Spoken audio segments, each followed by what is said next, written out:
Are you a IT professional, digital marketer, anchor, actor, artist, bookkeeper, accountant, sales executive, sales manager, gym instructor, hairstylist, truck driver, working in any profession, wants to apply for the Canadian permanent residency? Book your appointment now.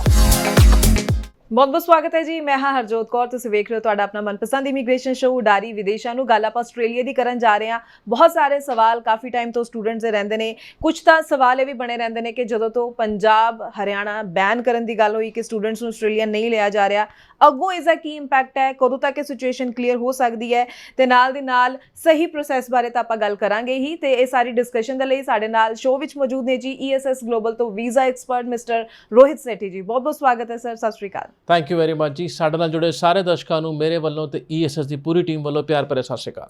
ਹਾਂਜੀ sir, ਆਪਾਂ ਹਰ ਇੱਕ update ਜੋ ਹੈ students ਦੇ ਨਾਲ ਸਾਂਝਾ ਕਰਦੇ ਹੀ ਹਾਂ ਇਸ ਸ਼ੋਅ ਦੇ ਜ਼ਰੀਏ। ਸੋ ਆਪਾਂ ਜੋ ਇੱਕ ਵਾਰੀ ਪਹਿਲਾਂ ਸ਼ੋਅ ਵੀ ਕੀਤਾ ਸੀ ਇਸ ਉੱਪਰ ਕਿ ਬੈਨ ਕੀਤਾ ਗਿਆ ਪੰਜਾਬ ਹਰਿਆਣਾ ਨੂੰ ਆਸਟ੍ਰੇਲੀਆ ਦੇ ਵਿੱਚ, ਪਰ ਉਸ ਤੋਂ ਬਾਅਦ ਜੋ ਹੈ ਆਸਟ੍ਰੇਲੀਅਨ ਯੂਨੀਵਰਸਿਟੀ ਦੀ ਵੀ ਇੱਕ ਰਿਪੋਰਟ ਆਈ ਹੈ ਸਭ ਦੇ ਉੱਪਰ। ਸੋ ਮੈਂ ਉਸ ਦਾ ਵੀ ਜ਼ਿਕਰ ਜ਼ਰੂਰ ਕਰਨਾ ਚਾਹਾਂਗੀ ਕੀ ਉਹ ਰਿਪੋਰਟ ਹੈ ਤੇ ਉਸ ਦੇ ਨਾਲ ਅੱਗੋਂ ਕੀ ਇੰਪੈਕਟ ਪੈ ਸਕਦਾ ਹੈ। ਦੇਖੋ, ਸਾਡੀ ਰਿਪੋਰਟ ਹੈ ਬੇਸਿਕਲੀ ਰਿਪੋਰਟ ਨਾ ਹੋ ਕੇ ਅਖਬਾਰ ਦੇ ਵਿੱਚ ਉੱਥੋਂ ਦੇ ਨਿਊਜ਼ਪੇਪਰ ਦੇ ਵਿੱਚ ਬਹੁਤ ਵੱਡੀ ਰਿਪੋਰਟ ਬਣੀ ਹੈ ਆਹ ਦੋ ਸਟੇਟਾਂ ਨੂੰ ਲੈ ਕੇ।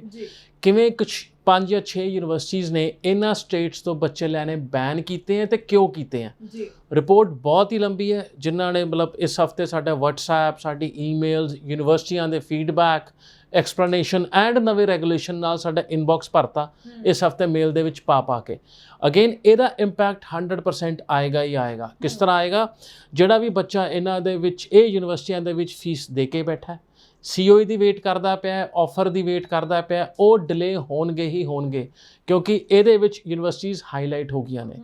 ਕੁਝ ਪਰਥ ਦੀਆਂ ਯੂਨੀਵਰਸਿਟੀਆਂ ਨੇ, ਕੁਝ ਸਿਡਨੀ ਤੋਂ ਘੰਟਾ ਦੂਰ ਇੱਕ ਜਗ੍ਹਾ ਉਹਦੀਆਂ ਯੂਨੀਵਰਸਿਟੀਜ਼ ਨੇ, ਮੈਲਬਨ ਦੀ ਯੂਨੀਵਰਸਿਟੀਜ਼ ਹੈਗੀਆਂ, ਸਿਡਨੀ ਦੀ ਯੂਨੀਵਰਸਿਟੀਜ਼ ਨੇ ਵੀ ਇਸ ਰਿਪੋਰਟ ਦੇ ਵਿੱਚ ਪਾਰਟਿਸਿਪੇਟ ਕੀਤਾ, ਇਹ ਕਹਿ ਕੇ ਵੀ ਸਾਨੂੰ ਕੀ ਕੀ ਚੈਲੰਜ ਆਉਂਦਾ ਪਿਆ ਹੈ ਇਹ ਪਰਟੀਕੂਲਰ ਸਟੇਟਸ ਤੋਂ ਬੱਚੇ ਲੈ ਕੇ। ਹੁਣ ਜਿਵੇਂ ਇੱਕ ਯੂਨੀਵਰਸਿਟੀ ਨੇ ਬੜਾ ਸਪਸ਼ਟ ਕਿਹਾ, ਸਾਡੀ ਗਵਰਨਮੈਂਟ ਨੇ, ਆਸਟ੍ਰੇਲੀਅਨ ਗਵਰਨਮੈਂਟ ਨੇ ਇੱਕ ਰੈਗੂਲੇਸ਼ਨ ਪਾਸ ਕੀਤਾ ਵੀ ਅਸੀਂ ਲੇਬਰ ਮਾਰਕੀਟ ਦੀ ਨੀਡ ਨੂੰ ਦੇਖਦੇ ਹੋਏ ਜਿੰਨਾ ਸਟੂਡੈਂਟ ਇੱਥੇ ਆ ਰਿਹਾ ਉਹਨੂੰ ਫੁੱਲ ਟਾਈਮ ਵਰਕ ਪਰਮਿਟ ਅਨਾਊਂਸ ਕਰਦੇ ਹਾਂ ਵੀ ਤੁਸੀਂ ਪੜ੍ਹਦੇ ਰਹੋ, ਨਾਲ ਨਾਲ ਪੂਰਾ ਦਿਨ ਕੰਮ ਕਰਦੇ ਰਹੋ, ਪੂਰਾ ਟਾਈਮ ਕੰਮ ਕਰਦੇ ਰਹੋ, ਨਾਲ ਹੀ ਤੁਹਾਡੇ ਸਪਾਊਸ ਨੂੰ ਵੀ full time work permit allowed ਹੈ। ਇੱਕ ਰੈਗੂਲੇਸ਼ਨ ਹੋਰ ਬਦਲੀ ਗਈ ਸੀਗੀ ਦੈਟ ਪਹਿਲਾਂ ਕੀ ਹੁੰਦਾ ਸੀ, ਤੁਸੀਂ ਜਿਹੜਾ ਕੰਮ ਹੈ ਉਹ ਕੋਰਸ ਸਟਾਰਟ ਡੇਟ ਹੋਣ ਤੋਂ ਬਾਅਦ ਕਰਦੇ ਸੀ ਸ਼ੁਰੂ, ਬਟ ਅੱਜ ਦੀ ਡੇਟ ਵਿੱਚ ਤੁਹਾਡਾ ਵੀਜ਼ਾ 4 ਮਹੀਨੇ ਪਹਿਲਾਂ ਆ ਗਿਆ, ਤੁਸੀਂ ਜਾ ਵੀ ਸਕਦੇ ਹੋ ਤੇ ਜਾ ਕੇ ਕੰਮ ਵੀ ਕਰ ਸਕਦੇ ਹੋ, ਕਿਉਂਕਿ ਗਵਰਨਮੈਂਟ ਦੀ ਸੋਚ ਸੀਗੀ ਵੀ ਇਹ ਅਸੀਂ ਆਪਣੀ ਲੇਬਰ ਮਾਰਕੀਟ ਦੇ ਵਿੱਚ ਜੋ ਘਾਟ ਹੈਗੀ ਹੈ ਲੋਕਾਂ ਦੀ, EMPLOYEES ਦੀ, ਉਹਨੂੰ ਪੂਰਾ ਕਰ ਲਾਂਗੇ ਇਸ ਤਰ੍ਹਾਂ ਕਰਕੇ। ਉਹ ਤਾਂ ਪੂਰੀ ਹੋ ਗਈ ਪਰ ਕਲਾਸਾਂ ਖਾਲੀ ਹੋ ਗਈਆਂ। ਹੁਣ ਉਹ ਬੱਚਾ ਜਿਹੜਾ ਕੰਮ ਕਰਦਾ ਰਹਿ ਗਿਆ, ਕਲਾਸਾਂ 'ਚ ਪਹੁੰਚਿਆ ਹੀ ਨਹੀਂ, ਤਾਂ ਦੈਟ ਮੀਨ ਜਿਸ ਕਰਕੇ ਤੁਹਾਨੂੰ ਸਟੂਡੈਂਟ ਵੀਜ਼ਾ ਮਿਲਿਆ ਸੀ ਉਹ ਵਰਕ ਵੀਜ਼ਾ ਨਹੀਂ ਸੀਗਾ। ਵਰਕ ਉਹਦੀ ਇੱਕ ਸ਼ਰਤ ਸੀਗੀ that you can work part time condition ਸੀਗੀ, ਪਰ ਬੱਚਿਆਂ ਨੇ ਸਟੂਡੈਂਟ ਵੀਜ਼ੇ ਨੂੰ ਹੀ ਮਾਨਤਾ ਨੂੰ ਖਤਮ ਕਰਤਾ। ਉਹਨਾਂ ਦੀ COE ਵੀ ਕੈਂਸਲ ਹੋਈ। ਜੇ ਤੁਸੀਂ ਕਲਾਸਾਂ ਆਸਟ੍ਰੇਲੀਆ 'ਚ ਨਹੀਂ ਲਾਉਂਦੇ ਹੋ ਲਗਾਤਾਰ ਹਫਤਾ 10 ਦਿਨ, ਤੁਹਾਡੀ ਅਟੈਂਡੈਂਸ ਥੱਲੇ ਜਾਂਦੀ ਹੈ ਤੇ ਤੁਹਾਡੀ COE ਕੈਂਸਲ ਹੋਣ ਦਾ ਖਤਰਾ ਆ ਜਾਂਦਾ ਹੈ। ਜਿਵੇਂ COE ਕੈਂਸਲ ਹੋਈ ਪ੍ਰਿਜ਼ਮ ਦੇ ਉੱਤੇ, ਉਦੋਂ ਆਟੋਮੈਟਿਕਲੀ ਹੀ ਤੁਹਾਡਾ ਵੀਵੋ ਤੇ ਵੀਜ਼ਾ ਕੈਂਸਲੇਸ਼ਨ ਆ ਜਾਂਦਾ ਹੈ। ਇਹ ਬੱਚੇ ਨੂੰ ਨੋਰਮਲੀ ਪਤਾ ਨਹੀਂ ਲੱਗਦਾ, ਬਟ ਜਦੋਂ ਆਪਣਾ ਆਨਲਾਈਨ ਵੀਜ਼ਾ ਚੈੱਕ ਕਰਦਾ ਉੱਥੇ ਸਪਸ਼ਟ ਆ ਜਾਂਦਾ ਵੀਜ਼ਾ ਕੈਂਸਲਡ। ਦੈਟ ਮੀਨ ਤੁਸੀਂ ਉਦੋਂ ਨੋ ਸਟੇਟਸ 'ਤੇ ਹੋ ਜਾਂਦੇ ਹੋ। ਨੋ ਸਟੇਟਸ 'ਤੇ ਹੋਣ ਤੋਂ ਮਤਲਬ ਜਿੱਦਣ ਫੜੇ ਗਏ ਜਾਂ ਜਿੱਦਣ ਇੰਪਲੋਇਰ ਨੇ ਤੁਹਾਡਾ ਵੀਜ਼ਾ ਕੰਡੀਸ਼ਨ ਤੁਹਾਡਾ ਵੀਵੋ ਚੈੱਕ ਕੀਤਾ, you will be out of the job also. ਹੁਣ ਇਮੈਜਿਨ ਕਰੋ ਉਹ ਸਿਚੁਏਸ਼ਨ, ਤੁਹਾਨੂੰ ਮਹੀਨਾ ਹੋਇਆ ਆਸਟ੍ਰੇਲੀਆ ਗਏ ਹੋਏ, ਤੁਸੀਂ ਕੰਮ ਦੱਬ ਕੇ ਖਿੱਚਤਾ ਤੇ ਦੂਜੇ ਮਹੀਨੇ ਆਊਟ ਆਫ ਸਟੇਟਸ ਹੋ ਜਾਂਦੇ ਹੋ। ਹੱਥ ਵਿੱਚ 3 ਸਾਲ ਦਾ ਵੀਜ਼ਾ ਹੈ, ਪਰ ਦੂਜੇ ਮਹੀਨੇ ਆਪਣੀ ਹਰਕਤਾਂ ਕਰਕੇ ਉਹ ਵੀਜ਼ਾ ਕੈਂਸਲ ਕਰਾ ਬੈਠੇ ਹੋ। ਇੱਥੋਂ ਜਾਣ ਦਾ ਨੁਕਸਾਨ ਪੈਸਿਆਂ ਦਾ, ਜੋ ਫੀਸਾਂ ਭਰੀਆਂ, ਕਿਉਂਕਿ ਫੀਸਾਂ ਫੋਰਫੀਟ ਹੋ ਜਾਂਦੀਆਂ ਨੇ ਇਸ ਸਿਚੁਏਸ਼ਨ ਦੇ ਵਿੱਚ। ਜਿਹੜੀ ਮਾਂ-ਬਾਪ ਦੀ ਆਸ ਸੀਗੀ ਉਹ ਖਤਮ ਕਰਤੀ। ਹੁਣ ਤੁਸੀਂ ਵਾਪਸ ਨਹੀਂ ਆਓਗੇ, ਤੁਸੀਂ ਲੱਭੋਗੇ ਤਰੀਕੇ ਉੱਥੇ ਰਹਿਣ ਦੇ। ਕੋਈ ਉੱਥੇ ਵਕੀਲ ਮਿਲ ਜਾਂਦਾ ਹੈਗਾ, ਓਕੇ ਭਾਜੀ ਆਪਾਂ ਇਹ ਕਰ ਸਕਦੇ ਹਾਂ, ਟ੍ਰਿਬਿਊਨਲ ਜਾ ਸਕਦੇ ਹਾਂ, MRT ਕਰ ਸਕਦੇ ਹਾਂ, ਉਹਦੇ $1000 ਲੱਗਣਗੇ, ਉਹਦੇ 500 ਲੱਗਣਗੇ। ਫਿਰ ਤੁਸੀਂ ਜਿਹੜੀ ਵੀ ਕਮਾਈ ਕਰਦੇ ਹੋ ਕੈਸ਼ ਦੇ ਉੱਤੇ, ਉਹ ਤੁਹਾਡਾ ਲੈ ਜਾਂਦਾ ਕੁਛ ਹਿੱਸਾ ਐਡਵੋਕੇਟ ਔਰ ਤੁਹਾਡਾ ਅਗਲਾ ਪ੍ਰੋਸੈਸ। ਤੇ ਪਹਿਲੇ 6 ਮਹੀਨੇ 'ਚ ਹੀ ਹੋ ਰਿਹਾ। ਪਹਿਲੇ 6 ਮਹੀਨੇ 'ਚ ਜਦ ਤੁਸੀਂ 15 ਲੱਖ ਰੁਪਏ ਲਾ ਕੇ ਆਏ ਹੋ ਉਸ ਕੰਟਰੀ ਦੇ ਵਿੱਚ, ਤੁਸੀਂ ਸੋਚ ਰਹੇ ਹੋ ਅਗਲਾ 5-7 ਲੱਖ ਰੁਪਇਆ ਫੀਸ ਕੱਢ ਕੇ ਅਸੀਂ ਆਪਣੀ ਪੜ੍ਹਾਈ ਤੋਰੀਏ, ਤੇ ਤੁਸੀਂ ਪਹਿਲੇ 6 ਮਹੀਨਿਆਂ 'ਚ ਹੀ ਆਪਣਾ ਪੈਸਾ ਮਿੱਟੀ ਕੀਤਾ। ਨਵਾਂ ਪੈਸਾ ਵੀ ਪ੍ਰੋਸੈਸ ਵਿੱਚ ਲਾਇਆ, ਸਿਰਫ ਇਸ ਸ਼ੌਕ ਤੇ ਵੀ ਮੈਂ ਆਸਟ੍ਰੇਲੀਆ ਬੈਠਾ, ਮੇਰੇ ਕੋਲ ਕੰਮ ਹੈਗਾ, ਨਾ ਕੋਈ ਫਿਊਚਰ ਹੈਗਾ, ਨਾ ਕੋਈ ਅੱਗੇ ਗੋ ਅਹੈਡ ਹੈਗਾ। ਕੱਲ ਸਵੇਰੇ ਇਮੀਗ੍ਰੇਸ਼ਨ ਆ ਕੇ ਤੁਹਾਡਾ ਦਰਵਾਜ਼ਾ ਖੜਕਾ ਲੇ, ਤੁਹਾਡੇ ਕੋਲ ਜਵਾਬ ਨਹੀਂ ਹੋਊਗਾ ਸਿਵਾਏ, ਤੁਹਾਡੇ ਕੋਲ ਇਲਾਜ ਵੀ ਨਹੀਂ ਹੋਊਗਾ ਸਿਵਾਏ ਵਾਪਸ ਆਉਣ ਦੇ। ਇਹੋ ਜਿਹੇ ਕਿੰਨੇ ਫੈਕਟਰਸ ਹੁੰਦੇ ਨੇ ਜਿਹੜਾ ਸਟੂਡੈਂਟ ਜਿਹੜਾ ਹੈ ਮਿਸ ਕਰਦਾ ਹੈ ਪੂਰੇ ਪ੍ਰੋਸੈਸ ਦੇ ਵਿੱਚ। ਉਹ ਆਪਣੀ ਉਹਦੀ ਕਨਸੈਪਟ ਸੀ ਨਾ ਲੋ ਬੀਮ ਵਾਲੀ, ਲੋ ਬੀਮ ਜਗਾ ਕੇ। ਤਾਂ ਅੱਜ ਉਹ ਰਿਪੋਰਟ ਦਾ ਪਬਲਿਸ਼ ਹੋਣਾ, I will not be surprised ਅਗਲੇ ਹਫ਼ਤਿਆਂ ਦੇ ਵਿੱਚ, ਆਉਣ ਵਾਲੇ ਹਫ਼ਤਿਆਂ ਦੇ ਵਿੱਚ ਹਾਈ ਕਮਿਸ਼ਨ ਥੋੜ੍ਹਾ ਵੀਜ਼ਾ ਟਾਈਟ ਕਰੇ, ਔਰ ਉਹ ਇਹਨਾਂ ਯੂਨੀਵਰਸਿਟੀਜ਼ ਦਾ ਹੀ ਪਰਟੀਕੂਲਰ ਔਰ ਬਾਕੀ ਯੂਨੀਵਰਸਿਟੀਜ਼ ਦਾ ਜਿਨ੍ਹਾਂ ਦਾ GT ਬੜਾ ਸੌਖਾ ਹੈ। ਹੁਣ GT ਇੱਕ ਟੂਲ ਹੈਗਾ ਉੱਥੋਂ ਦੀ ਯੂਨੀਵਰਸਿਟੀਜ਼ ਕੋਲ ਵੀ ਉਹ ਅੰਬੈਸੀ ਦਾ ਕੰਮ ਕਰਦੇ ਪਏ ਨੇ, ਫੰਡ ਚੈੱਕ ਕਰਦੇ ਪਏ ਨੇ, ਇੰਟਰਵਿਊ ਲੈਂਦੇ ਪਏ ਨੇ ਐਂਡ ਸੋ ਔਨ। ਹੁਣ ਜਿਹੜੀ ਯੂਨੀਵਰਸਿਟੀ ਨੇ GT ਨੂੰ ਸਿਰਫ ਇੱਕ ਫਾਰਮ ਦਾ ਹਿੱਸਾ ਬਣਾਇਆ ਹੋਇਆ ਜਾਂ ਇਕੱਲੇ ਇੰਟਰਵਿਊ ਨੂੰ ਲੈ ਕੇ ਹੀ GT ਪਾਸ ਕਰ ਦਿੰਦੇ ਨੇ, ਇਹ ਸਾਰੀਆਂ ਉਹੀ ਯੂਨੀਵਰਸਿਟੀਆਂ ਨੇ ਜਿਹੜੇ ਅੰਡਰ ਸਕੈਨਰ ਆਈਆਂ ਨੇ। ਵਿਦ ਦੈਟ ਮੀਨ ਐਵੇਂ GT ਕਲੀਅਰ ਹੋ ਗਿਆ ਐਂਡ ਮੈਂ ਫੀਸ ਭਰਤੀ। ਵੇਅਰਐਜ਼ 90% ਯੂਨੀਵਰਸਿਟੀਜ਼ ਦਾ GT ਪ੍ਰੋਸੈਸ ਹੀ 4 ਹਫ਼ਤਿਆਂ ਦਾ ਹੈ।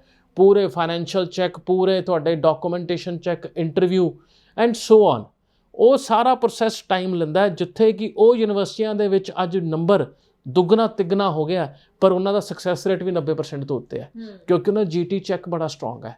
ਇਹ ਹਾਈ ਕਮਿਸ਼ਨ ਕੋਲ ਪੂਰੀ ਰਿਪੋਰਟਾਂ ਹੁੰਦੀਆਂ ਨੇ, ਕਿਹੜੀ ਯੂਨੀਵਰਸਿਟੀ ਆ ਕੇ ਸਿੱਧਾ ਬੰਦੇ ਚੱਕੀ ਜਾਂਦੀ ਹੈ, ਕਿਹੜੀ ਯੂਨੀਵਰਸਿਟੀ ਪ੍ਰੋਸੈਸ ਨਾਲ ਐਡਮਿਸ਼ਨ ਤੇ GT ਪ੍ਰੋਸੈਸ ਕਰਦੀ ਹੈ। ਤਾਂ always go with that university ਜਿਹੜੀ ਪ੍ਰੋਸੈਸ ਨਾਲ ਕਰੇ। ਕਹਿਣ ਦਾ ਮਤਲਬ ਇਹ ਡਾਕੂਮੈਂਟਸ ਆਣਾ ਵੀ GT ਕਲੀਅਰ, ਨਾਲ ਦੀ ਨਾਲ ਹੀ 1 ਘੰਟੇ GT ਕਲੀਅਰ ਲਓ, ਅੱਜ ਆਫਰ ਦਿਓ, ਕੱਲ ਫੀਸ ਦਿਓ, ਇਹ ਕਿਤੇ ਨਾ ਕਿਤੇ ਤੁਹਾਡੇ ਡਿਸੀਜਨ ਤੇ ਨੈਗੇਟਿਵ ਰਹੇਗੀ। ਤੇ ਇਸੇ ਕਰਕੇ ਜਿਹੜੇ ਵੋਕੇਸ਼ਨਲ ਡਿਪਲੋਮਿਆਂ ਦੇ ਵੀਜ਼ੇ ਹੈ ਉਹ ਇਸੇ ਕਰਕੇ ਰੌਕ ਬਾਟਮ ਥੱਲੇ ਨੇ, ਕਿਉਂਕਿ ਉਸ 'ਚ ਕੋਈ GT ਨਹੀਂ ਹੁੰਦਾ। ਆਫਰ ਆਇਆ, ਫੀਸ ਦਿਓ, CO ਲੈ ਕੇ ਅੱਗੇ ਚੱਲੋ, ਕੋਈ ਸਿਰ ਨਹੀਂ ਫਾਈਲ ਦਾ, ਕੋਈ ਪੈਰ ਨਹੀਂ ਐਪਲੀਕੇਸ਼ਨ ਦਾ, ਕੋਈ ਫਿਊਚਰ ਨਹੀਂ ਤੁਹਾਡੇ ਕੋਰਸ ਦਾ ਜੋ ਤੁਹਾਡੇ GT ਦੇ ਵਿੱਚ ਚੈੱਕ ਹੁੰਦਾ ਹੈਗਾ। That is one the very Ki factor Australia ਦੇ ਵਿੱਚ। ਜੀ, ਪਰ ਇਹ ਜਿਹੜੀ ਹੁਣ ਪੂਰੀ ਸਿਚੁਏਸ਼ਨ ਬਣ ਚੁੱਕੀ ਹੈ ਹੁਣ, ਤੇ ਇਸ ਦੇ ਪਿੱਛੇ ਆਪਾਂ ਕਿਸ ਨੂੰ ਬਲੇਮ ਕਰ ਸਕਦੇ ਹਾਂ? ਸਟੂਡੈਂਟਸ ਨੂੰ ਕਹੀਏ ਜਾਂ ਕੁਝ ਏਜੰਟਸ ਨੂੰ ਕਹੀਏ, ਕਿਸ ਦੇ ਉੱਪਰ ਬਲੇਮ ਆਪਾਂ ਕਰੀਏ? ਦੇਖੋ, ਇਹ ਬੇਸਿਕਲੀ ਇਹਨੂੰ ਬਲੇਮ ਦੀ ਥਾਂ ਤੇ ਮੈਂ ਇਹ ਕਹਾਂ ਇਹਦਾ ਇੰਪੈਕਟ ਕਿਤੇ ਆਏਗਾ, ਉਹ by far without any second thought student ਤੇ ਹੀ ਆਏਗਾ। ਗਵਰਨਮੈਂਟ ਨੇ ਇੱਕ ਪ੍ਰਿਵਿਲੇਜ ਦਿੱਤੀ ਸਟੂਡੈਂਟ ਨੂੰ ਫੁੱਲ ਟਾਈਮ ਕੰਮ ਕਰਨ ਦੀ, ਪ੍ਰਿਵਿਲੇਜ ਉਹਨਾਂ ਦੀ ਸੀ, ਪ੍ਰਿਵਿਲੇਜ। ਬੱਚੇ ਨੇ ਮੈਨੇਜ ਕਰਨੇ ਸੀ ਆਪਣੇ 24 ਘੰਟੇ ਕੰਮ ਤੇ ਪੜ੍ਹਾਈ ਦੇ ਵਿੱਚ, ਪਰ ਉਹਨੇ ਸਾਰਾ ਜ਼ੋਰ ਲਾਤਾ ਕੰਮ ਦੇ ਵਿੱਚ, ਪੜ੍ਹਾਈ ਵਾਲੇ ਪਾਸੇ ਗਿਆ ਨਹੀਂ। ਯੂਨੀਵਰਸਿਟੀ ਕਹਿੰਦੀ ਹੈ ਅਸੀਂ ਤੁਹਾਨੂੰ GT ਕਲੀਅਰ ਕਰਕੇ ਲੈ ਕੇ ਆਏ ਹਾਂ because you were supposed to study, ਤੁਸੀਂ ਪੜ੍ਹਨਾ ਸੀਗਾ ਪਰ ਤੁਸੀਂ ਕੰਮ ਵਾਲੇ ਪਾਸੇ ਹੋ ਗਏ। ਫਿਰ ਵਕੀਲ ਆਂਦਾ ਵਿੱਚ, ਵੀਜ਼ਾ ਕੈਂਸਲੇਸ਼ਨ ਆ ਗਿਆ, COE ਉਹਨੇ ਆਪਣਾ ਪ੍ਰੋਸੈਸ ਚਾਲੂ ਕਰਕੇ ਤੁਹਾਡਾ ਸਟੂਡੈਂਟ ਵੀਜ਼ਾ ਕੈਂਸਲ ਕਰਾਤਾ। ਸਟੂਡੈਂਟ ਵੀਜ਼ਾ ਕੈਂਸਲ ਕਰਾਤਾ, ਵਕੀਲ ਆ ਗਿਆ, ਉਹਨੇ ਫਿਰ ਲਾਅ ਦੇ ਨਾਲ ਮਿਲ ਕੇ, ਉਹਨਾਂ ਦਾ ਲਾਅ 'ਚ ਪ੍ਰੋਵੀਜ਼ਨ ਹੈ, ਤੁਹਾਨੂੰ ਲੱਗਦਾ ਤੁਹਾਡਾ ਡਿਸੀਜਨ ਗਲਤ ਹੋਇਆ, ਤੁਸੀਂ ਚੈਲੰਜ ਕਰੋ ਆਪਣੇ ਫੈਕਟਸ ਦੇ ਨਾਲ। ਜਿਵੇਂ ਇੰਡੀਆ ਦਾ ਕੋਰਟ ਸਿਸਟਮ ਹੈ ਉਵੇਂ ਉੱਥੇ ਟ੍ਰਿਬਿਊਨਲ ਬਣੇ ਹੋਏ ਨੇ। ਵਕੀਲ ਫਿਰ ਤੁਹਾਡੇ ਤੋਂ ਪੈਸੇ ਲੈ ਕੇ, ਅੰਦਰੋਂ ਤੁਹਾਨੂੰ ਵੀ ਪਤਾ ਤੇ ਉਹਨੂੰ ਵੀ ਪਤਾ ਹੈ, ਕੋਈ ਸਿਰ ਪੈਰ ਨਹੀਂ ਹੈ ਕੇਸ ਦਾ, ਕਿਉਂਕਿ ਗਲਤੀ ਆਪਦੀ ਹੈ। ਟ੍ਰਿਬਿਊਨਲ ਵਾਲੇ ਪਾਸੇ ਲੈ ਕੇ ਹੋਰ 5-6 ਮਿੰਟ ਟਪਾ ਦਿੰਦਾ। ਉਹ ਟਾਈਮ ਤਾਂ ਕੱਢੀ ਜਾਂਦੇ ਹੋ, ਪਰ ਇਹਦੇ ਵਿੱਚ ਲੂਜ਼ ਕਿਹਨੇ ਕੀਤਾ? ਸਿਰਫ ਔਰ ਸਿਰਫ ਸਟੂਡੈਂਟ ਨੇ। ਯੂਨੀਵਰਸਿਟੀ ਨੇ ਆਪਣੀ ਫੀਸ ਲੈ ਲਈ, ਗਵਰਨਮੈਂਟ ਨੇ ਆਪਣੀ ਫੀਸਾਂ ਲੈ ਲਈਆਂ, ਏਜੰਟ ਨੇ ਆਪਣੀ ਕਮਿਸ਼ਨ ਲੈ ਲਈ, ਐਂਡ ਤੁਹਾਡੇ ਨਵੇਂ ਵਕੀਲ ਨੇ ਤੁਹਾਡੇ ਤੋਂ ਪੈਸੇ ਲੈ ਲਏ। By the end of 1 year ਔਰ 2 ਸਾਲ ਹੱਥ ਕਿਹਦੇ ਖਾਲੀ? ਤੁਹਾਡੇ। ਬਾਕੀ ਸਭ ਦੇ ਹੱਥ ਭਰੇ ਆ। ਤਾਂ ਮੈਨੂੰ ਬਲੇਮ ਦੀ ਥਾਂ ਤੇ ਮੈਨੂੰ ਇਹ ਕਹਾਂ ਲਾਸ ਕਿਹਦਾ ਹੈ, ਤਾਂ ਉਹ ਇੱਕੋ ਵਰਡ ਹੈ, ਸਟੂਡੈਂਟ, ਹੋਰ ਕੋਈ ਨਹੀਂ। ਸਟੂਡੈਂਟ ਦੇ ਨਾਲ ਉਹਦੇ ਮਾਪਿਆਂ ਦਾ, ਜਿਨ੍ਹਾਂ ਨੇ ਸੁਪਨੇ ਪੈਸੇ ਕਰਜ਼ੇ ਚੱਕ ਕੇ ਉਹਨਾਂ ਨੂੰ ਬਾਹਰ ਭੇਜਿਆ ਤੇ ਪਲਾਨ ਕੀਤਾ ਇੱਕ ਚੰਗੀ ਲਾਈਫ ਦਾ, ਜਿਹਦਾ ਕਿ ਜ਼ਿੰਮੇਵਾਰ ਉਹ ਸਟੂਡੈਂਟ ਹੀ ਹੈਗਾ। ਆਪਣੇ ਪਰਿਵਾਰ ਦੀ ਦੋਨੋਂ ਦਸ਼ਾ ਤੇ ਦਿਸ਼ਾ ਬਦਲਣ ਵਾਸਤੇ ਉਹਨੇ ਆਪਣੀ ਨਾਸਮਝੀ ਦੇ ਨਾਲ ਸਾਰਾ ਦਾ ਸਾਰਾ ਪਲਾਨ ਤੇ ਪਾਣੀ ਫੇਰਤਾ, ਕਿਉਂਕਿ ਕੁਝ ਡਾਲਰ ਕਮਾਏ ਹੋਏ ਸੋਹਣੇ ਲੱਗਦੇ ਸੀਗੇ ਪਹਿਲੇ ਦਿਨ ਤੋਂ ਹੀ। ਕੰਟਰੀ ਨੂੰ ਸਮਝ ਲਵੋ, ਕੰਮ ਨੂੰ ਸਮਝ ਲਵੋ। ਉਹ ਕੰਟਰੀ ਤੁਹਾਨੂੰ 8-8 ਸਾਲ ਕੰਮ ਕਰਨ ਦਾ ਪਰਮਿਸ਼ਨ ਦਿੰਦੀ ਹੈ। ਹੁਣ ਉਦੋਂ ਡਾਲਰਾਂ ਦਾ ਮਾਨ ਰੱਖ ਲਓ, 8-8 ਸਾਲ ਬਹੁਤ ਲੰਬਾ ਟਾਈਮ ਹੁੰਦਾ ਪੈਸੇ ਕਮਾਉਣ ਵਾਸਤੇ। ਬਿਲਕੁਲ ਤੁਸੀਂ ਸਹੀ ਗੱਲ ਕਹੀ ਹੈ, ਕਿਉਂਕਿ ਸਟੂਡੈਂਟਸ ਨੂੰ ਇੱਥੇ ਵਾਕਈ ਅਵੇਅਰ ਹੋਣਾ ਬਹੁਤ ਜ਼ਿਆਦਾ ਜ਼ਰੂਰੀ ਹੈ ਕਿ ਸ਼ਾਰਟਕਟਸ ਵਿੱਚ ਨਾ ਜਾਇਆ ਕਰੋ ਔਰ ਲੌਂਗ ਟਰਮ ਆਪਣਾ ਫਿਊਚਰ ਜ਼ਰੂਰ ਦੇਖਿਆ ਕਰੋ ਕਿ ਅਸੀਂ ਲੌਂਗ ਟਰਮ ਆਪਣੇ ਫਿਊਚਰ ਨੂੰ ਕਿਵੇਂ ਬ੍ਰਾਈਟ ਕਰ ਸਕਦੇ ਹਾਂ। ਸੋ ਤੁਹਾਡਾ ਕੋਈ ਸਵਾਲ ਵੀ ਹੋਵੇ ਤਾਂ ਇਹ ਨੰਬਰ ਅਸੀਂ ਡਿਸਪਲੇ ਕੀਤਾ ਜੀ, ESS ਗਲੋਬਲ ਦੀ ਟੀਮ ਦੇ ਨਾਲ ਟਾਈਮਲੀ ਕੰਟੈਕਟ ਕਰਕੇ ਤੁਸੀਂ ਸਹੀ ਸਲਾਹ ਦੇ ਨਾਲ ਅੱਗੇ ਵੱਧ ਸਕਦੇ ਹੋ। ਸੋ ਆਪਾਂ ਜਿਸ ਸਿਚੁਏਸ਼ਨ ਦੀ ਹੁਣ ਆਪਾਂ ਗੱਲ ਕਰ ਹੀ ਰਹੇ ਹਾਂ, ਸੋ ਫਿਊਚਰ ਸਟੂਡੈਂਟਸ ਦੀ ਵੀ ਗੱਲ ਕਰ ਲਈਏ। ਜਿਵੇਂ ਹੌਲੀ ਹੌਲੀ ਆਪਾਂ ਦੇਖਦੇ ਹਾਂ ਸਟ੍ਰਿਕਟ ਹੁੰਦੀ ਜਾਂਦੀ ਹੈ ਅੰਬੈਸੀ, ਫਿਊਚਰ ਸਟੂਡੈਂਟਸ 'ਤੇ ਵੀ ਇਸ ਦਾ ਬਹੁਤ ਅਸਰ ਅੱਗੋਂ ਆਉਣ ਵਾਲੇ ਟਾਈਮ ਵਿੱਚ ਵੇਖਣ ਨੂੰ ਮਿਲ ਸਕਦਾ। ਸੋ ਕਿਸ ਤਰ੍ਹਾਂ ਦੇ ਹੋਰ ਲੱਗਦਾ ਵੀ ਸਟ੍ਰਿਕਟ ਹੋ ਸਕਦੇ ਆ ਰੂਲਸ? ਦੇਖੋ ਰੈਗੂਲੇਸ਼ਨ ਤਾਂ ਇਹਨਾਂ ਦਾ GT ਦੇ ਵਿੱਚ 4 ਪੁਆਇੰਟਰ ਦਾ ਹੀ ਰੈਗੂਲੇਸ਼ਨ ਰਹਿੰਦਾ ਜੀ ਤੁਹਾਡੇ circumstances socio economic financial opportunities of course and so on ਇਹ 4 ਦੇ ਹੇਠਾਂ ਹੀ ਉਹ ਆਪਣੀ ਡਿਸੀਜਨ ਲੈਂਦੇ ਨੇ ਇਹ 4 ਜੇ ਪੁਆਇੰਟ ਸਾਰਿਆਂ ਵਾਸਤੇ ਕਾਮਨ ਹੈ ਫਿਰ ਵੀ ਕਈਆਂ ਦੇ ਵੀਜ਼ੇ ਆਉਂਦੇ ਕਈਆਂ ਦੇ ਨਹੀਂ ਆਉਂਦੇ ਉਹਦਾ ਇੱਕੋ ਚੀਜ਼ ਹੈ ਡਾਕੂਮੈਂਟੇਸ਼ਨ ਐਂਡ ਤੁਹਾਡਾ ਫਾਈਲ ਦਾ statement of purpose high commission ਚੀਕਾ ਮਾਰ ਕੇ ਦੱਸ ਚੁੱਕੀ ਹੈ 300 ਵਰਡਸ ਦੇ ਉੱਤੇ ਸਾਨੂੰ SOP ਨਹੀਂ ਚਾਹੀਦਾ ਪਰ ਹਜੇ ਵੀ ਬੱਚਾ ਮਤਲਬ ਸੈਡ ਹੈ ਹਜੇ ਵੀ ਬੱਚਾ ਕਹਿੰਦਾ ਜੀ ਮੈਂ 5ਵੀਂ ਚਾਹ ਕੀਤਾ 7ਵੀਂ ਚਾਹ ਕੀਤਾ ਉਹਦੇ ਹੀ 150-200 ਵਰਡ ਬਣਾ ਦਿੰਦਾ ਤੇ ਫਿਊਚਰ ਦਾ ਸਿਰਫ 100 ਵਰਡ ਦਾ SOP ਦਿੰਦਾ ਜਿਹਦੇ ਕਰਕੇ ਹਾਈ ਕਮਿਸ਼ਨ ਨੂੰ ਕਲੀਅਰ ਨਹੀਂ ਹੁੰਦਾ ਤੂੰ ਕਰਨਾ ਕੀ ਚਾਹੁੰਦਾ ਸਾਨੂੰ ਆਪ ਸਮਝ ਨਹੀਂ ਆ ਰਿਹਾ ਤੂੰ ਖੁਦ ਕਨਫਿਊਜ਼ ਹੈ ਹੁਣ ਉਸ ਕੇਸਾਂ ਦੇ ਵਿੱਚ ਹਾਈ ਕਮਿਸ਼ਨ 'ਚ ਫਾਈਲਿੰਗ ਕਰਨ ਦਾ ਇੱਕ ਤਰੀਕਾ ਹੈਗਾ ਇੱਕ ਪਾਰਟ ਹੈਗਾ ਇੱਕ ਮਕੈਨਿਜ਼ਮ ਹੈ ਫਾਈਲ ਨੂੰ ਪੇਸ਼ ਕਿਵੇਂ ਕਰਨਾ ਪਲੱਸ ਤੁਹਾਡੇ ਡਾਕੂਮੈਂਟੇਸ਼ਨ ਕਈ ਵਾਰ ਸਟੂਡੈਂਟ ਆਉਂਦਾ ਭਾਜੀ ਆਹੀ ਕਾਗਜ਼ ਹੈ ਇਹਦੇ ਨਾਲ ਹੀ ਕਿਸਮਤ ਆਜ਼ਮਾ ਲੈਂਦੇ ਹੁਣ ਜੋ ਲੋਟਰੀ ਵਾਂਗੂ ਹੀ ਚੱਲਣਾ ਹੈ ਫਿਰ ਆਊਟਕਮ ਵੀ ਲੋਟਰੀ ਵਾਂਗਾ ਹੀ ਆਏਗਾ 90% ਬੱਚਿਆਂ ਦੇ ਵੀਜ਼ੇ ਆਉਂਦੇ ਆ 10% ਦੇ ਨਹੀਂ ਆਉਂਦੇ ਇਹ ਐਂ ਹੀ ਚੱਲਣਾ ਹੈਗਾ ਕਿਉਂਕਿ ਮਕੈਨਿਜ਼ਮ ਇਸ ਤਰ੍ਹਾਂ ਹੈਗਾ ਪੂਰੀ ਦੀ ਪੂਰੀ ਫਾਈਲਿੰਗ ਦਾ ਫਿਊਚਰ ਸਟੂਡੈਂਟ ਲਈ ਆਸਟ੍ਰੇਲੀਆ ਨੂੰ ਇੱਕੋ ਤਰੀਕੇ ਨਾਲ ਟਰੀਟ ਕਰਨਾ ਪੈਣਾ ਐਜ਼ US ਪਲੈਨਿੰਗ ਦੇ ਨਾਲ ਇੱਕ ਚੀਜ਼ ਪਲੈਨਿੰਗ ਦੇ ਨਾਲ ਤੁਸੀਂ ਕਿਸਮਤ ਦੇ ਉੱਤੇ ਆਪਣੀ ਜੇ ਫਾਈਲ ਛੱਡੋਗੇ ਫਿਰ ਉਹ 10-20% ਰਿਜੈਕਸ਼ਨ ਦੇ ਚਾਂਸਸ ਹਮੇਸ਼ਾ ਬਣੇ ਰਹਿਣਗੇ I am not saying visa guarantee ਹੈ ਬਟ ਅਗੇਨ ਫਰਕ ਕਿੱਥੇ ਆਉਂਦਾ ਹੈ ਇੱਕ ਘੱਟ ਸਕੋਰ ਪਰਸੈਂਟੇਜ ਵਾਲੇ ਬੱਚੇ ਦਾ ਵੀਜ਼ਾ ਆ ਜਾਂਦਾ 80% ਵਾਲੇ ਦਾ ਰਹਿ ਜਾਂਦਾ ਇਨ ਡਾਕੂਮੈਂਟੇਸ਼ਨ ਤੁਹਾਡੇ ਇਨਕਮ ਦੇ ਤੁਹਾਡੇ ਸਪੋਰਟਿੰਗ ਡਾਕੂਮੈਂਟੇਸ਼ਨ ਤੁਹਾਡੇ ਵੀਜ਼ਾ ਫਾਈਲ ਕਿਵੇਂ ਗਈ ਹੈ SOP ਐਂਡ ਐਵਰੀਥਿੰਗ ਤੇ ਇਹਦੇ ਵਿੱਚ ਵੀ ਜੇ ਤੁਸੀਂ ਸਾਰਾ ਦਾ ਸਾਰਾ ਬੋਝ ਏਜੰਟ ਨੂੰ ਦੇ ਦੋਗੇ ਬਿਲਕੁਲ ਉਹਨੇ ਆਪਣੀ ਮਰਜ਼ੀ ਨਾਲ ਹੀ ਕਰਨਾ ਹੈ ਜੋ ਕਰਨਾ ਹੈ ਬਿਲਕੁਲ ਆਪਣੀ ਇੰਗੇਜਮੈਂਟ ਆਪਣੀ ਫਾਈਲ ਦੇ ਵਿੱਚ ਲਿਆਣੀ ਸ਼ੁਰੂ ਕਰੋ ਕਿਉਂਕਿ ਤੁਹਾਡੀ ਜ਼ਿੰਦਗੀ ਹੈ ਏਜੰਟ ਸਿਰਫ ਔਰ ਸਿਰਫ ਤੁਹਾਡੀ ਫਾਈਲ ਨੂੰ ਐ ਚੱਕ ਕੇ ਅੱਗੇ ਲਿਜਾਣ ਵਾਲਾ ਇਨਸਾਨ ਹੈ ਬਿਲਕੁਲ ਉਹਦਾ ਕਾਰੋਬਾਰ ਹੈ ਉਹ ਤੋਂ ਰੋਟੀ ਪਾਣੀ ਖਾਂਦਾ ਤੇ ਉਹਦੇ ਲਈ ਤੁਹਾਡਾ ਕੇਸ ਹੀ ਹੈ ਤੁਹਾਡੇ ਲਈ ਇਹ ਕੇਸ ਤੁਹਾਡੀ ਜ਼ਿੰਦਗੀ ਹੈ ਇਹ ਜਦ ਤੁਸੀਂ ਇੰਗੇਜ ਕਰੋਗੇ ਨਾ ਏਜੰਟ ਦੇ ਨਾਲ ਏਜੰਟ ਨੂੰ ਵੀ ਸਮਝ ਆਏਗਾ ਵੀ ਤੁਹਾਡੀ ਜ਼ਿੰਦਗੀ तो ਉਹ ਤੁਹਾਡੀ ਜ਼ਿੰਦਗੀ ਦਾ ਹਿੱਸਾ ਬਣ ਚੁੱਕਿਆ ਤੇ ਉਹ ਆਪਣਾ ਬੈਸਟ ਕਰੇਗਾ ਜਿੱਥੇ ਉਹ 4 ਕਾਗਜ਼ ਦਿੱਤੇ ਆ ਲਓ ਭਾਜੀ ਆਪੇ ਕਰੋ ਜੋ ਕਰਨਾ ਫਿਰ ਉਹ ਆਪੇ ਕਰੇਗਾ ਜੋ ਕਰਨਾ ਫਿਰ the agent should not be blamed after getting negative response ਜਾਂ ਜਿੱਥੇ ਡਿਲੇ ਹੁੰਦਾ ਹੈਗਾ ਤਾਂ your time your file your life you have to take charge of it ਬਿਲਕੁਲ ਸਹੀ ਤੁਸੀਂ ਗੱਲ ਕਹੀ ਹੈ ਸੋ ਆਸਟ੍ਰੇਲੀਆ ਇੱਕ ਕੁਆਲਿਟੀ ਆਫ ਐਜੂਕੇਸ਼ਨ ਲਈ ਜਾਣਿਆ ਜਾਂਦਾ ਹੈ ਸੋ ਉੱਥੇ ਨਾਲ ਕੰਮ ਦੇ ਵੀ ਬਹੁਤ ਸਾਰੇ ਮੌਕੇ ਹੁੰਦੇ ਨੇ ਇੱਕ ਡ੍ਰੀਮ ਕੰਟਰੀ ਅਸੀਂ ਮੰਨ ਸਕਦੇ ਹਾਂ ਸਟੂਡੈਂਟਸ ਦੇ ਲਈ ਪਰ ਫਿਰ ਵੀ ਕੁਝ ਸਟੂਡੈਂਟਸ ਦੀ ਪ੍ਰੋਫਾਈਲ ਬਹੁਤ ਹੀ ਚੰਗੀ ਹੁੰਦੀ ਹੈ ਬਹੁਤ ਹੀ ਵਧੀਆ ਹੁੰਦੀ ਹੈ ਪਰ ਫਿਰ ਵੀ ਮੁਸ਼ਕਿਲ ਕਿਉਂ ਹੋ ਜਾਂਦਾ ਹੈ ਆਸਟ੍ਰੇਲੀਆ ਦਾ ਸਟੱਡੀ ਵੀਜ਼ਾ ਲੈਣਾ ਦੇਖੋ ਅਗੇਨ ਜਦ ਤੁਸੀਂ ਉਹਦੀ R&D ਨਹੀਂ ਕਰਦੇ ਉਹਨੂੰ ਚੰਗੀ ਤਰ੍ਹਾਂ ਤਾਂ ਉਹਦਾ ਮੁਸ਼ਕਿਲ ਹੀ ਆਉਣਾ ਛੋਟਾ ਜਿਹਾ ਐਗਜ਼ਾਮਪਲ ਹੁਣ ਜੇ ਤੁਸੀਂ ਆਸਟ੍ਰੇਲੀਆ ਇੱਕ ਇਹੋ ਜਿਹਾ ਕੰਟਰੀ ਹੈ ਜਿਨ੍ਹਾਂ ਦੀ 5 ਤੋਂ ਜ਼ਿਆਦਾ ਯੂਨੀਵਰਸਿਟੀਆਂ ਟੌਪ 100 ਯੂਨੀਵਰਸਿਟੀ 'ਚ ਗਿਣੀਆਂ ਜਾਂਦੀਆਂ ਜੀ ਹੁਣ ਤੁਸੀਂ 90% ਵਾਲੇ ਬੱਚੇ ਹੈਗੇ ਹੋ ਤੁਸੀਂ ਉਹ ਯੂਨੀਵਰਸਿਟੀਆਂ ਨੂੰ ਛੱਡ ਕੇ ਇੱਕ ਵੈਸੇ ਹੀ ਰੈਂਕ 500-600 ਦੀ ਯੂਨੀਵਰਸਿਟੀ ਫੜ ਲਈ ਉਹ ਦਿਮਾਗ 'ਚ ਤਾਂ ਆਊਗਾ ਨਾ ਇਹਨੇ ਰੇਕੀ ਕਿਵੇਂ ਕੀਤੀ ਆਪਣੀ ਮਤਲਬ ਇਹਨੇ ਆਪਣੀ ਜਿਹੜਾ ਹੋਮਵਰਕ ਹੈ ਉਹ ਚੰਗੀ ਤਰ੍ਹਾਂ ਨਹੀਂ ਕੀਤਾ ਇਹਦੇ ਕੋਲ ਆਪਸ਼ਨ ਸੀਗੀ ਅੱਛੀ ਯੂਨੀਵਰਸਿਟੀ ਜਾਣ ਦੀ ਵੀ ਜਿੱਥੇ ਸਕਾਲਰਸ਼ਿਪ ਮਿਲਦੀ ਪਈ ਹੈ ਨਾਰਮਲੀ ਬੱਚਾ ਕਹਿੰਦਾ ਭਾਜੀ ਉੱਥੇ ਫੀਸ ਜ਼ਿਆਦਾ ਹੈ ਮੈਂ ਤਾਂ ਨਹੀਂ ਜਾਂਦਾ ਗਲਤ ਸਟੇਟਮੈਂਟ ਹੈ 90% ਕੇਸਿਸ ਦੇ ਵਿੱਚ ਬੱਚਿਆਂ ਨੂੰ ਇਹੀ ਨਹੀਂ ਪਤਾ ਹੁੰਦਾ ਜੇ ਉਹ ਵਧੀਆ ਤੋਂ ਵਧੀਆ ਯੂਨੀਵਰਸਿਟੀ ਵੀ ਲੈਂਦੇ ਆ ਨਾ ਉਹਦੀ ਫੀਸ ਸਟਰਕਚਰ ਮੈਂ ਛੋਟਾ ਜਿਹਾ example university of technology Sydney 133ਵੇਂ ਨੰਬਰ ਤੇ ਹੈ ਦੁਨੀਆ ਦੇ ਵਿੱਚ ਉਹਦਾ ਫੀਸ ਸਟਰਕਚਰ 500 ਯੂਨੀਵਰਸਿਟੀ ਰੈਂਕ ਤੇ ਬਰਾਬਰ ਹੈਗਾ ਹੁਣ ਤੁਹਾਨੂੰ ਮਰਸੀਡੀਜ਼ ਜਿਹੜੀ ਹੈ ਉਹ ਮਾਰੂਤੀ ਦੇ ਭਾਵ ਮਿਲਦੀ ਪਈ ਹੈ ਤੁਸੀਂ ਲਓਗੇ ਨਹੀਂ ਜੇ ਨਹੀਂ ਲਓਗੇ ਦੋ ਹੀ ਚੀਜ਼ਾਂ ਬੰਦਾ ਕਹੂਗਾ ਤਾਂ ਬੇਵਕੂਫ ਹੈ ਜਾਂ ਇਹਨੂੰ ਪਤਾ ਨਹੀਂ ਹੁਣ ਪਤਾ ਨਹੀਂ ਦੈਟ ਮੀਨ ਤੁਹਾਡਾ ਸਟੂਡੈਂਟ ਵੀਜ਼ੇ ਵਾਲਾ ਹੋਮਵਰਕ ਹੈ ਉਹ ਚੰਗੀ ਤਰ੍ਹਾਂ ਤੁਸੀਂ ਕੀਤਾ ਹੀ ਨਹੀਂ ਬਿਲਕੁਲ ਤੁਸੀਂ ਸਕਾਲਰਸ਼ਿਪ ਪੜ੍ਹ ਕੇ ਦੁਨੀਆ ਦੀ ਨੰਬਰ 1 ਯੂਨੀਵਰਸਿਟੀ ਦੇ ਵਿੱਚ ਆਸਟ੍ਰੇਲੀਆ ਦੇ ਨੰਬਰ 1 ਯੰਗ ਯੂਨੀਵਰਸਿਟੀ 'ਚ ਪੜ੍ਹ ਸਕਦੇ ਸੀਗੇ ਤੁਸੀਂ ਉਹਨੂੰ ਛੱਡ ਕੇ ਦੂਜੇ ਪਾਸੇ ਗਏ ਫਿਰ ਉਹ ਦੇਖਦਾ ਦੂਜੇ ਪਾਸੇ ਕਿਉਂ ਗਏ ਅੱਛਾ ਇੱਥੇ ਆਇਲਸ ਦਾ ਸਕੋਰ ਘੱਟ ਹੈ 5.5 ਤੇ ਐਡਮਿਸ਼ਨ ਮਿਲ ਜਾਂਦੀ ਹੈ 6 5.5 ਤੇ ਉਹ 6.5 ਲੈਂਦੀ ਹੈ ਅੱਛਾ ਇੱਥੇ ਰਾਈਟਿੰਗ ਦੇ ਵਿੱਚ ਇਹਦੇ 5 ਸਕੋਰ ਹੈਗੇ ਤਾਂ ਇੱਥੇ ਲਿੱਤਾ ਤੁਹਾਡੀ ਕਮੀਆਂ ਦਿਖਣੀਆਂ ਸ਼ੁਰੂ ਹੋ ਜਾਂਦੀਆਂ ਤੁਹਾਡੀ ਯੂਨੀਵਰਸਿਟੀ ਚੋਇਸ ਤੋਂ ਤੁਹਾਡੀ ਯੂਨੀਵਰਸਿਟੀ ਚੋਇਸ ਤੋਂ ਤੁਹਾਡੀ ਕਮੀਆਂ ਦਿਖਦੀਆਂ ਉੱਥੋਂ ਵੀਜ਼ਾ ਅਫਸਰ ਤੁਹਾਡੀ ਫਾਈਲ 'ਚ ਡਿਸੀਜਨ ਇੱਕ ਬਣਾ ਕੇ ਬਹਿ ਜਾਂਦਾ ਨੈਗੇਟਿਵ ਆਏਗਾ ਇਹੀ ਕਾਰਨ ਹੈ ਅੱਜ ਤੋਂ 1.5 ਸਾਲ ਪਹਿਲਾਂ ਟੋਰੈਂਸ ਯੂਨੀਵਰਸਿਟੀ ਬੜੀ ਪਪੂਲਰ ਯੂਨੀਵਰਸਿਟੀ ਸੀ 6 ਬੈਂਡ ਦੇ ਨਾਲ ਮਾਸਟਰਸ ਐਡਮਿਸ਼ਨ ਦਿੰਦੀ ਸੀਗੀ ਬੱਚਾ ਜਾਂਦਾ ਸੀਗਾ ਤੇ ਉੱਥੋਂ ਰਿਜੈਕਸ਼ਨ ਲੈ ਕੇ ਆਉਂਦਾ ਸੀ ਕਿਉਂਕਿ ਇੱਕ ਪਾਸੇ ਪੂਰਾ ਯੂਨੀਵਰਸਿਟੀ ਜਿਹੜਾ ਸੈਕਟਰ ਹੈ 6.5 ਬੈਂਡ ਤੇ ਐਡਮਿਸ਼ਨ ਦੇ ਰਿਹਾ ਮਾਸਟਰਸ ਲਈ ਜੇ ਕੁਝ ਯੂਨੀਵਰਸਿਟੀਆਂ 6 ਤੇ ਦੇ ਰਹੀਆਂ ਨੇ ਦੈਟ ਮੀਨ ਉਹਨਾਂ ਦਾ ਕੁਝ ਮਕੈਨਿਜ਼ਮ ਆਪਣਾ ਹੈਗਾ ਤੇ ਹਾਈ ਕਮਿਸ਼ਨ ਨੂੰ ਇਹ ਚੀਜ਼ ਪਤਾ ਹੈ ਤੁਸੀਂ ਆਪਣੀ ਕਮੀ ਹਾਈ ਕਮਿਸ਼ਨ ਨੂੰ ਪਹਿਲੇ ਫੜਾਤੀ ਹੈ ਮੈਂ ਉਧਰ ਕਿਉਂ ਨਹੀਂ ਦੇਖਿਆ ਕਿਉਂਕਿ ਮੈਂ ਉਸ ਲਾਇਕ ਨਹੀਂ ਸੀ ਮੈਂ 6 ਤੇ ਆ ਗਿਆ ਹੁਣ 6 ਤੇ ਆ ਗਿਆ ਤੁਹਾਡੇ ਵਰਗੇ ਕਈ ਸਾਰੇ ਬੱਚੇ ਹੋਣੇ ਆ 6 ਬੈਂਡ ਵਾਲੇ ਜਿਹੜੇ ਇਹੀ ਸੋਚ ਨਾਲ ਆਉਂਦੇ ਆ ਤੇ ਉਹ ਕਿਤੇ ਨਾ ਕਿਤੇ ਰਿਜ਼ਲਟ ਉਹਨਾਂ ਦਾ 60-65% ਤੇ ਰਹਿ ਜਾਂਦਾ ਇਹੋ ਜਿਹੀ ਯੂਨੀਵਰਸਿਟੀਜ਼ ਦਾ। ਬਿਲਕੁਲ, ਸੋ ਜ਼ਰੂਰ ਤੁਹਾਨੂੰ ਕਹਿਣਾ ਚਾਹੁੰਦੇ ਕਿ ਚੰਗੇ ਕੰਸਲਟੈਂਟ ਦੀ ਸਲਾਹ ਲੈਣੀ ਬਹੁਤ ਹੀ ਜ਼ਿਆਦਾ ਜ਼ਰੂਰੀ ਹੈ ਔਰ ਟਾਈਮਲੀ ਆਪਣੇ ਡਾਕੂਮੈਂਟਸ ਦੀ ਅਸੈਸਮੈਂਟ ਕਰਵਾਉਣੀ ਵੀ ਬਹੁਤ ਜ਼ਿਆਦਾ ਜ਼ਰੂਰੀ ਹੈ। ਸੋ ESS ਗਲੋਬਲ ਦੇ ਸਾਰੇ ਆਫਿਸਿਸ ਦੀ ਜੋ ਐਡਰੈਸ ਡਿਟੇਲ ਹੈ ਉਹ ਵੀ ਸਕਰੋਲ ਦੇ ਵਿੱਚ ਚੱਲ ਰਹੀ ਹੈ, ਤੁਸੀਂ ਜ਼ਰੂਰ ਇਹ ਨੋਟ ਕਰ ਲਓ। ਜਿੱਥੇ ਤੁਹਾਨੂੰ ਨੇੜੇ ਲੱਗਦਾ ਹੈ ਆਪਣੇ ਡਾਕੂਮੈਂਟਸ ਲੈ ਕੇ ਵਿਜ਼ਿਟ ਵੀ ਕਰੋ ਔਰ ਸਹੀ ਆਪਸ਼ਨਸ ਦਾ ਫਾਇਦਾ ਜ਼ਰੂਰ ਲਓ। IT ਫੀਲਡ ਦੀ ਵੀ ਆਪਾਂ ਗੱਲ ਕਰ ਲਈਏ, ਕਿੰਨੀ ਕੁ ਡਿਮਾਂਡ ਹੈ ਹੁਣ ਦੀ ਗੱਲ ਕਰੀਏ ਜਾਂ ਅੱਗੋਂ ਆਉਣ ਵਾਲੇ ਟਾਈਮ ਦੀ ਗੱਲ ਕਰ ਲਈਏ, ਕੀ ਕਹੋਗੇ ਤੁਸੀਂ? ਦੇਖੋ ਆਸਟ੍ਰੇਲੀਆ ਦੇ ਵਿੱਚ ਨਾ ਕੋਰਸਿਸ ਵਾਸਤੇ ਇੱਕ ਚੀਜ਼ ਬੜੀ ਹੀ ਕ੍ਰੈਡੀਬਿਲਿਟੀ ਵਾਲੀ ਹੈ, ਜਿਵੇਂ ਕੁਝ ਚੇਂਜ ਆਉਂਦਾ ਹੈ ਉਹ ਨਾਲ ਦੀ ਨਾਲ ਹੀ ਆਪਣਾ ਕਰਿਕੂਲਮ ਬਦਲ ਲੈਂਦੇ ਨੇ। ਕੁਝ ਮਹੀਨੇ ਪਹਿਲਾਂ ਇੱਕ ਇਹਨਾਂ ਦੀ MIDL ਲਿਸਟ ਆਈ ਸੀਗੀ ਵੀ ਜਿਹੜਾ ਆਕੂਪੇਸ਼ਨ ਡਿਮਾਂਡ 'ਚ ਹੈਗਾ ਮੋਡਰੇਟ ਡਿਮਾਂਡ ਔਰ ਸਟਰੋਂਗ ਡਿਮਾਂਡ, ਜਿਹਦੇ ਵਿੱਚ ਤਕਰੀਬਨ 352 ਡਿਗਰੀਆਂ ਸੀਗੀਆਂ। ਤੁਸੀਂ ਉਹ ਡਿਗਰੀਆਂ ਕਿਤੇ ਵੀ ਯੂਨੀਵਰਸਿਟੀਜ਼ ਤੋਂ ਕਰ ਲੈਂਦੇ ਹੋ, ਤੁਹਾਨੂੰ 2 ਸਾਲ ਦਾ extra post study work visa ਦੇਣਾ ਸ਼ੁਰੂ ਕਰਤਾ ਸੀਗਾ ਗਵਰਨਮੈਂਟ ਨੇ।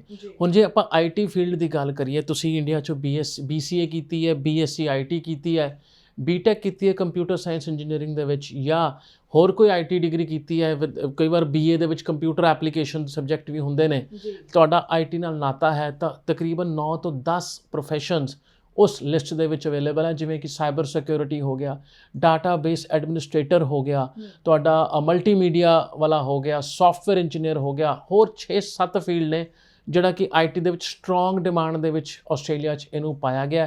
ਦੈਟ ਮੀਨ ਤੁਸੀਂ ਕੋਈ ਵੀ ਆਪਣੀ ਮਾਸਟਰ ਡਿਗਰੀ ਔਰ ਬੈਚਲਰ ਡਿਗਰੀ ਇਹਨਾਂ ਸਪੈਸ਼ਲਾਈਜੇਸ਼ਨ ਦੇ ਨਾਲ ਕਰਦੇ ਹੋ, ਤੁਹਾਨੂੰ 2 ਸਾਲ ਦਾ ਵਰਕ ਪਰਮਿਟ ਤਾਂ ਮਿਲਣਾ ਹੀ ਮਿਲਣਾ, ਵੱਧ ਜਿੱਥੇ 2 ਸਾਲ ਮਿਲਣਾ ਹੈ ਤੁਹਾਨੂੰ 4 ਸਾਲ ਮਿਲੇਗਾ, ਕਿਉਂਕਿ ਤੁਸੀਂ ਇਹਨਾਂ ਕੋਰਸਿਸ ਪੜ੍ਹਦੇ ਪਏ ਹੋ। ਪਲੱਸ ਤੁਸੀਂ ਇੰਟਰਨੈਟ 'ਤੇ ਜਾ ਕੇ ਇਹਨਾਂ ਦੀ IT head the salary check ਕਰੋਗੇ ਨਾ, $3 ਲੱਖ ਸਾਲਾਨਾ ਸੈਲਰੀ 'ਤੇ ਲੈ ਕੇ ਜਾਂਦੀ ਹੈ ਇਹ ਆਕੂਪੇਸ਼ਨ। ਅਤੇ ਮੈਂ ਅੱਜ ਦੀ ਗੱਲ ਦੱਸ ਰਿਹਾ, ਅੱਜ ਤੋਂ ਆਉਣ ਵਾਲੇ 1-2 ਸਾਲ ਬਾਅਦ ਆਪਾਂ ਆਪਣੀ ਸਾਰੀ ਜ਼ਿੰਦਗੀ ਕੰਪਿਊਟਰ ਨੂੰ ਸਪੁਰਦ ਕਰੀ ਜਾਂਦੇ ਹਾਂ, ਫਿਰ ਚਾਹੇ ਉਹ iPhone ਹੋਵੇ ਜਾਂ YouTube ਹੋਵੇ ਜਾਂ ਹੋਰ ਕੋਈ ਵੀ ਮਕੈਨਿਜ਼ਮ ਹੋਵੇ, ਤਾਂ ਆਉਣ ਵਾਲਾ ਟਾਈਮ ਹੀ ਇਹਨਾਂ ਦਾ। ਇਮੈਜਿਨ ਕਰੋ ਦ ਕਾਈਂਡ ਆਫ ਮਨੀ ਤੁਸੀਂ ਬਣਾ ਸਕਦੇ ਹੋ 2 ਸਾਲ ਤਪੱਸਿਆ ਕਰਕੇ ਪੜ੍ਹਾਈ ਦੀ। ਅਗਲੇ 8 ਸਾਲਾਂ ਦੇ ਵਿੱਚ ਜਾਂ 7 ਸਾਲਾਂ ਦੇ ਵਿੱਚ ਜੋ ਤੁਹਾਡਾ ਵਰਕ ਪਰਮਿਟ ਬਣੇਗਾ, ਤੁਸੀਂ ਉਦੋਂ ਪੈਸੇ ਹੀ ਬਣਾਉਣੇ ਹੈਗੇ ਆ। ਅਤੇ IT field is one the very upcoming field of Australia. ਇਹਦੇ ਵਿੱਚ ਜੇ ਆਪਣੇ 3 ਸਾਲ ਦੀ ਤਪੱਸਿਆ ਔਰ 2 ਸਾਲ ਦੀ ਤਪੱਸਿਆ ਪਾਓਗੇ, it will definitely give you a worthwhile career and life after completing the course. However, ਹੁਣ ਇਹ ਕੋਰਸਿਸ ਅਲੱਗ-ਅਲੱਗ ਯੂਨੀਵਰਸਿਟੀ 'ਚ ਆਉਂਦੇ ਨੇ। ਜੇ ਤੁਸੀਂ ਉਹ ਯੂਨੀਵਰਸਿਟੀ ਸਿਲੈਕਟ ਕਰੋਗੇ ਜਿਹਦੇ ਕੋਲ ਇਨਫਰਾਸਟ੍ਰਕਚਰ ਹੈਗਾ IT ਨੂੰ ਸਪੋਰਟ ਕਰਨ ਵਾਸਤੇ, ਹੁਣ ਜੇ ਕਿਸੇ ਦਾ ਕਰਿਕੂਲਮ ਵੀ ਪੁਰਾਣੇ ਟਾਈਮ ਦਾ ਬਣਿਆ ਹੋਇਆ ਹੈ ਅਤੇ ਉਹੀ ਉਹ ਡਰੈਗ ਕਰੀ ਜਾਂਦਾ ਹੈ, ਤੇ ਉਹ ਤੁਹਾਨੂੰ ਫਿਊਚਰ ਵਾਸਤੇ ਤਿਆਰ ਨਹੀਂ ਕਰੇਗਾ, ਸਿਰਫ ਪੜ੍ਹਾਈ ਦੇਗਾ। ਜਿਵੇਂ ਇੰਡੀਆ ਦੀ ਬਹੁਤ ਸਾਰੀ ਯੂਨੀਵਰਸਿਟੀਜ਼ ਦੇ ਵਿੱਚ ਇਹੋ ਜਿਹੀ ਪੜ੍ਹਾਈ ਦਿੱਤੀ ਜਾਂਦੀ ਹੈ, just for the hack of it, degree ਲਓ, ਜੋਬ ਨਾਲ ਸਾਡਾ ਕੋਈ ਕੰਸਰਨ ਨਹੀਂ ਹੈਗਾ। ਵੇਅਰਐਜ਼ ਉੱਥੋਂ ਦੀ ਯੂਨੀਵਰਸਿਟੀਜ਼ ਕਹਿੰਦੀਆਂ ਐਂਡ ਦੇ ਵਾਊਚ ਫॉर ਇਟ ਪ੍ਰਾਊਡਲੀ, ਕਹਿੰਦੇ ਨੇ ਸਾਡਾ ਜਿਹੜਾ ਗ੍ਰੈਜੂਏਟਸ ਇੰਪਲੋਇਮੈਂਟ ਰੇਟ ਹੈ 92% ਹੈ, 90% ਹੈ। ਉਹ ਪੜ੍ਹਾਈ ਕਰਾਉਂਦੇ ਨੇ ਤੁਹਾਨੂੰ ਜੋਬ ਦਿਵਾਉਣ ਵਾਸਤੇ, ਨਾ ਕਿ ਪੜ੍ਹਾਈ ਕਰਾਈ ਜਾਂਦੀ ਹੈ ਸਿਰਫ ਡਿਗਰੀ ਦਿਵਾਉਣ ਵਾਸਤੇ। ਬਿਲਕੁਲ ਬਿਲਕੁਲ। ਸੋ ਇਸੇ ਤਰੀਕੇ ਨਾਲ ਹਰ ਚੀਜ਼ਾਂ ਨੂੰ ਦੇਖਦੇ ਹੋਏ ਹੀ ਅੱਗੋਂ ਦੇ ਤੁਹਾਨੂੰ ਡਿਸੀਜ਼ਨ ਲੈਣੇ ਚਾਹੀਦੇ ਨੇ ਤਾਂ ਕਿ ਤੁਹਾਨੂੰ ਆਪਣਾ ਫਿਊਚਰ ਬ੍ਰਾਈਟ ਹੁੰਦਾ ਨਜ਼ਰ ਆਏ। ਸੋ ਆਪਾਂ ਗੱਲ ਅਗਰ ਪੋਸਟ ਸਟੱਡੀ ਵਰਕ ਦੀ ਕਰ ਲਈਏ ਤਾਂ ਇਸ ਨੂੰ ਵੀ ਮੈਂ ਚਾਹੂੰਗੀ ਕਿ ਤੁਸੀਂ ਜ਼ਰੂਰ ਪੂਰੀ ਤਰ੍ਹਾਂ ਨਾਲ ਐਕਸਪਲੇਨ ਕਰੋ, ਸਟੂਡੈਂਟਸ ਇਸ ਨੂੰ ਸਮਝ ਸਕਣ ਕਿ ਕਿਹੜੀਆਂ ਚੀਜ਼ਾਂ ਸਹੀ ਨੇ, ਸਹੀ ਤੁਰਦੇ ਹੋਏ ਹੀ ਅਸੀਂ ਪੋਸਟ ਸਟੱਡੀ ਵਰਕ 'ਤੇ ਚੱਲੀਏ ਔਰ ਇਸਦਾ ਫਾਇਦਾ ਲਈਏ। ਦੇਖੋ ਆਸਟ੍ਰੇਲੀਆ ਦੇ ਵਿੱਚ ਨਾ ਬਹੁਤ ਸਾਰੀ ਫੈਸਿਲਿਟੀ ਸਟੂਡੈਂਟਸ ਵਾਸਤੇ ਉਹਨਾਂ ਨੇ ਸ਼ੁਰੂ ਕੀਤੀਆਂ ਹੈਗੀਆਂ, ਜੋ ਟਾਈਮ ਬਾਏ ਟਾਈਮ ਉਹ ਪਬਲਿਸਾਈਜ਼ ਵੀ ਕਰਦੇ ਆ। ਆਪਣੀ ਬੜੀ ਜ਼ਬਰਦਸਤ ਵੈਬਸਾਈਟ ਬਣਾਈ ਹੈ ਗਵਰਨਮੈਂਟ ਨੇ, ਸਟੱਡੀ ਇਨ ਆਸਟ੍ਰੇਲੀਆ ਦੀ। ਤੁਹਾਨੂੰ ਕਿਹੜੇ ਮਹੱਲੇ 'ਚ ਕਿੰਨਾ ਰੈਂਟ ਹੈ ਇਹ ਵੀ ਪਤਾ ਲੱਗ ਜੂਗਾ ਵੈਬਸਾਈਟ 'ਤੇ ਜਾ ਕੇ। Anyways post study work visa ਇਹ ਪੂਰੇ 3 ਹਿੱਸਿਆਂ 'ਚ ਵੰਡਿਆ ਗਿਆ ਜੀ। ਪਹਿਲਾ ਹੈਗਾ ਮੈਟਰੋ ਸਿਟੀਜ਼, ਜਿਹਨੂੰ ਆਪਾਂ ਮੈਲਬਰਨ, ਸਿਡਨੀ, ਬ੍ਰਿਸਬਨ ਕਹਿ ਕੇ ਜਾਣਦੇ ਹਾਂ। ਇੱਥੇ ਤੁਸੀਂ ਪੜ੍ਹਾਈ ਕਰਨ ਤੋਂ ਬਾਅਦ 2 ਸਾਲ ਦਾ ਤੁਹਾਡਾ ਵਰਕ ਪਰਮਿਟ ਤੁਹਾਨੂੰ ਮਿਲਦਾ ਹੈਗਾ। ਤੁਸੀਂ ਬੈਚਲਰ ਫਿਨਿਸ਼ ਕਰੋ ਔਰ ਮਾਸਟਰਸ ਫਿਨਿਸ਼ ਕਰੋ।